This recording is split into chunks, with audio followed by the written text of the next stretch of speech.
बिस्मिल्लाहिर्रहमानिर्रहीम। अस्सलाम वालेकुम। बड़ी दो ख़बरें हैं ज़बरदस्त। सबसे पहले तो आपको बताते चले लूलू सेंटर ने बताया, सबको आगाह कर दिया। दूसरी बड़ी ज़बरदस्त बड़ी ख़बर है, एंड तक देखें।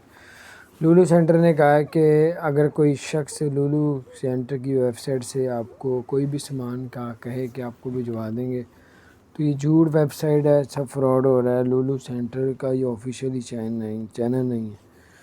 उसके अलावा आपको बताते चलें दिया बड़े ध्यान से, और आपको ये भी बताते चलें कि